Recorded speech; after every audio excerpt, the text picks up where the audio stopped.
السلام عليكم. كي دايرين؟ بخير؟ لاباس عليكم؟ نتمنى من الله تكونوا على خير وبخير وفي احسن الاحوال. مرحبا بكم عندي اليوم في فيديو جديد اللي كنتمنى يلقاكم بصحه جيده. كما كنقول لكم الصحه تاج فوق راسنا والصحه هي اهم حاجه. في الفيديو ديال اليوم بغيت نوضح واحد الامر اللي هو مهم. شحال ديال المتتبعين ديالي كيسولوني كيقولوا لي وانت كديري لنا الفيديوهات قصار، وليتي كتعطلي علينا بالفيديوهات، ديري لنا الفيديوهات طوال باش نستافدوا منك اكثر. سمحوا لي هاد الايامات كما كتسمعوني مريضه شويه، عندي الالتهاب في الحلق، عندي واحد نزله برد. بغيت نهضر لكم بعد على هذا الموضوع هذا اللي هو مهم بزاف المشاهدين، خصوصا الناس اللي كانت عندهم المشكله اللي عندهم المشكله اللي كانت عندي، المرض ديال الالتهاب وجرثومه المعده وقرحه المعده، المهم المشكله ديال الجهاز الهضمي. كنقول لكم راه منين كتاخذ ديك الادويه كامله ومنين كتمرضوا بهذا المرض ديال جرثومه المعده، من بعد راه الاغلبيه ديال الناس اللي مرض بهذا المرض هذا كيولي عندهم المناعه ديالهم ناقصه شويه، كتنقص لهم المناعه بسبب داك المضادات الحيويه وبسبب داك العلاج اللي خداو، سيرتو الناس اللي خداوه لمده طويله، الناس اللي خداو العلاج الثلاثي وعاود ثاني زادوا العلاج الرباعي، كيولي عندهم بعض المرات مشاكل صحيه بحال هذا الالتهاب ديال الحلق، بحال نزله البرد، ولا كيجيهم كيوليو كيمرضوا دغيا يعني ماشي بحال قبل. شحال كانت عندهم المناعه مزيانه، ما كانش البرد كيضربهم بزاف، ما كانش كيمرضوا بزاف، ما كانش كيجيهم الحلاق بزاف، كانوا يعني الناس عندهم المناعه. ولكن من بعد بحالي انا دابا من بعد ما خديت داك العلاج ديال جرثومه المعده ولات عندي الصحه على قدها، وليت دغيا كيضربني البرد، كنحدي حتى كنعيا، ولكن كنلقى راسي يعني دغيا كيضربني البرد، دغيا كنكون عندي الرواح، كيكون عندي واحد الحاجه اللي هي ما كتبغيش تبرد دغيا، هي داك الالتهاب في الحلق. ملي كيجيني داك الالتهاب ديال الحلق يضربني البرد الحلق ديالي، ماشي الحلاقم ولكن الالتهاب في الحلق، كتجيني بواحد الوتيره قويه بزاف، ما كتبغيش تبرى ليا دغيا. ملي كنمشي عند الطبيبه وندوز داكشي كتقول لي المناعه عندك ناقصه. ملي كندير التحاليل، من حيت ضروري ملي كتمشي عند الطبيبه ديالك كتعاود ليها التاريخ ديال المرض ديالك، كيقول لك واش عندك شي مرض ولا كنتي مريضه بشي حاجه، كتعاود ليها التاريخ المرض ديالك، شنو عندك المشكل اللي كانت عندك. من تما كتضطر الطبيب باش تعطيك شي تحاليل ولا شي حاجه، لان الالتهاب في الحلق عنده واحد المعدل، واحد المده معينه، ولا الكحه ولا شي حاجه وكتفوتك، ولكن ليست واحد القوه جاتك قويه، واحد الكلمه نزلتك قويه، ضروري خصك تمشي للطبيب، لان هذا الحلق كيأثر عليا بزاف. انا قبل ما كانش كيجيني التهاب في الحلق، ما عمره ما جاني، ولكن من بعد ولا كيجيني بزاف. تما فاش كندير التحاليل كنلقى بان عندي المناعه ناقصه. هذه هي النقطه اللي بغيتكم تردوا البال منها بزاف. ملي كتنقص لنا المناعه في الجسم ديالنا، كيولي عندنا اي مرض جانا ما كيبغيش يبرى دغيا، لان المناعه عندنا ناقصه، ولا كنولوا كنمرضوا بزاف، وكنمرضوا يعني ضمن البرد كنمرضوا الحلاقه من الودنين، النيف كيسيل، بزاف المشاكل كتبقى تعاود دغيا في واحد الفتره وجيزه، كيتعاود نفس المرض هذا. دائما خصنا نردوا البال ونديروا تحاليل. يعني الطبيبه كتكون كتعرف شنو كدير، يعني كتعطيك الطبيبه دير تحاليل وداكشي، ولكن غير بغيت ننبهكم بان هذا المشكل هذا كيكون غالبا كيكون عندنا المناعه ناقصه. كنمشيو عند الطبيب كتعطينا يعني فيتامينات ولا مكملات غذائيه، المهم كتعطينا العلاج المناسب. هادشي علاش كنقول لكم هادشي علاش تعطلت عليكم بعدا ما بقيت كندير الفيديوهات بزاف، وهذا الشيء علاش الحلقه ديالي كما كتشوفوا الصوت ديالي دابا ما مسموعش، والسبب ديالي في الفيديو اللي ما كنديرش هاد الايامات هو الصوت اللي ما كانش عندي مسموع بتاتا، صوتي ما كانش مسموع، ما كنتش نقدر ندير لكم الفيديو، ما كنتوش تسمعوني بتاتا. لهذا كنقول لكم سمحوا لي بزاف وردوا البال من هذه النقطه هذه. حاجه اخرى المشاهدين بغيت نهضر عليها، بزاف منكم كيسولوني على بزاف الاسئله، كيكون بعض المرات شي اسئله ما كنقدرش نجاوب عليها. دائما كنقول لكم انا فقط كنتقاسم معكم التجربه ديالي، وما كنقدرش نعطيكم يعني شي وحدين كيسولوني شنو هو الدواء اللي كنت كناخذ، شنو هي الدواء اللي عطاتني الطبيبه ملي كنت كنداوي على الالتهاب في المعده. انا ماشي من الاختصاص ديالي باش نعطيكم يعني شي دواء باش تعالجوه، فقط كنتقاسم معكم التجربه ديالي.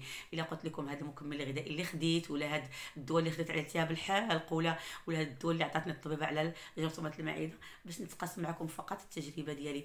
الوصفه الطبيه كيعطيها الطبيب وكل واحد والحاله ديالو، لان ما كايناش الحالات متشابهين، وهذه المعلومه هذه كنتعمد باش نكررها في تقريبا جميع الفيديوهات باش الناس يكونوا واعيين بان ما يمكنش لشي واحد يعطي شي وصفه طبيه شي حاد ولا شي علاج، ولا راه ما يمكنش. انا واحد الدواء عطاتو لي الطبيبه ديالي ودرت عليه تحاليل وخرجت لي تحاليل وعرفت المشكله اللي عندي والدرجه ديال المرض في واصله والحده المرض، عطاتني واحد الدواء يعني على حسب المرض اللي عندي باش يجي مع واحد اخر ما عرفتش انا الحاله ديالو كي دايره. لان لهذا كنقول لكم ردوا البال، الدواء اللي تقدروا تاخذوه ماشي اي واحد يقول لكم هذا الدواء اللي خديت نتوما تمشيو تاخذوه، هذا راه خطا كبير يقدر ياثر عليكم وتقدر توصلوا واحد الحاجه اللي لا تحمدوا عقباها. ردوا البال من هذه النقطه تاعي، لانني من الضروري خاصني ننبه المتتبعين ديالي والناس اللي كيتيقوا فيا والناس اللي كيتفرجوا فيا والناس اللي كيتبعوا الفيديوهات ديالي واللي كيقولوا لي اني كنستافدوا.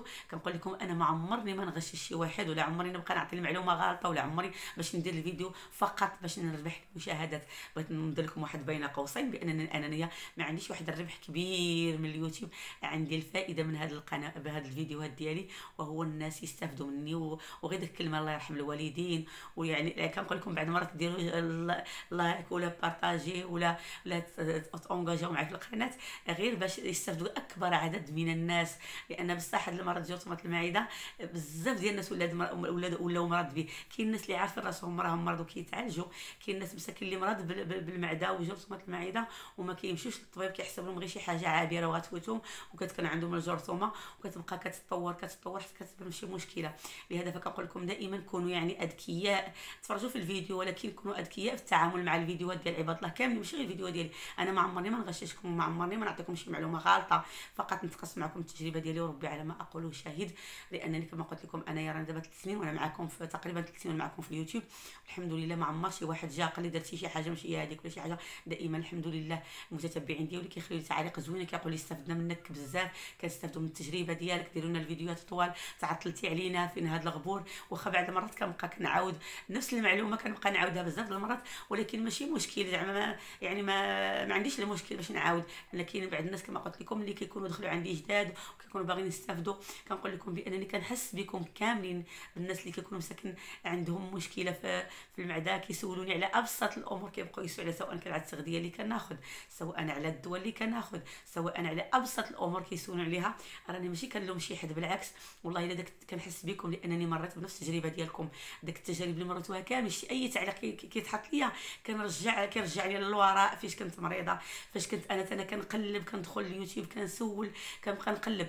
ولكن غنعطيكم واحد النصيحه، غنقول لكم ما تملوش، ما عمركم ما تمنوا، لان رحمه ربي واسعه والله يمهل ولا يهمل. والليل واخا كيطول بزاف كيطلع النهار، واخا كتمرضوا كيشتد عليكم المرض، واحد النهار غتكون يعني غتفوتوا هذا الشيء وغتبقى غير تجربه في الحياه. لهذا فدائما كنقول لكم تكون عندكم واحد الطاقه ايجابيه، يكون عندكم واحد العزيمه تكونوا متشبتين بها. واحسن حاجه وهو ما نلعبوش بالصحه ديالنا، نقلبوا على الحويجات الزوينه ناخذهم، والحاجات اللي ماشي مزيانين وشكينا فيهم ما ناخذوهمش. بحال النظام الغذائي اللي نقدروا ناخذوا، نقلبوا على النظام الغذائي اللي متوازن اللي غينفعنا حنايا.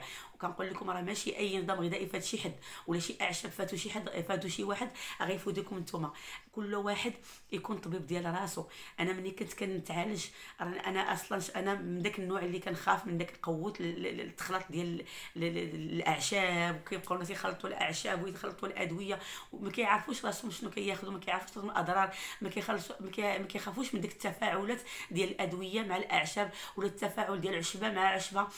كي شنو غادي يعطيهم، واش غادي يضرهم ولا غادي ينفعهم. كاين ناس مساكن كيكونوا مرض كيديروا اي حاجه قالوا لهم الناس كيديروها، وهذا الشيء انا كنقول لكم خطا. بالعكس خذوا الحاجه اللي عندكم ما عندكوش فيها ولو 0% ديال الشك يعني بانها غتضركم. لان كما كنقول لكم الصحه تاج فوق راسنا، والصحه امانه عندنا، خاصنا نتهلاو في صحتنا ونقلبوا الحاجه الافضل.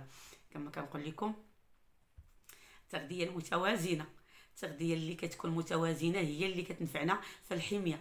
بالنسبه للناس اللي كيسولوني شنو هي الحميه، راه ما كايناش حميه مناسبه لجميع الناس.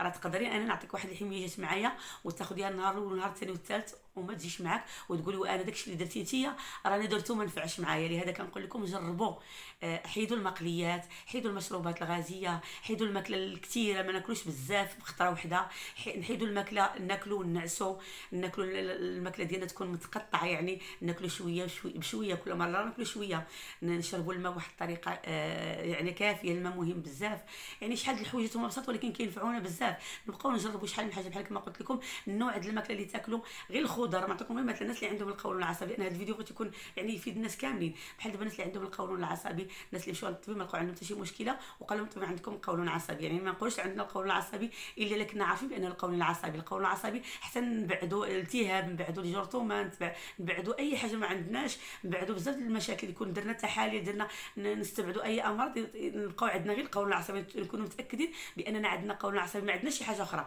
داك الساعات نقدروا نديروا حميه، لان الحميه هي اللي كتمكن تنفعكم مع القولون العصبي.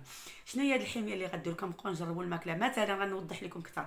مثلا انا اليوم كناكل الخضره مخلطه، ما عرفناش اين هي الخضره اللي ضراتنا، لان كلينا بزاف ديال الخضر في خطره وحده. هادشي درتو انا، جربته انا فملي كنت مريضه.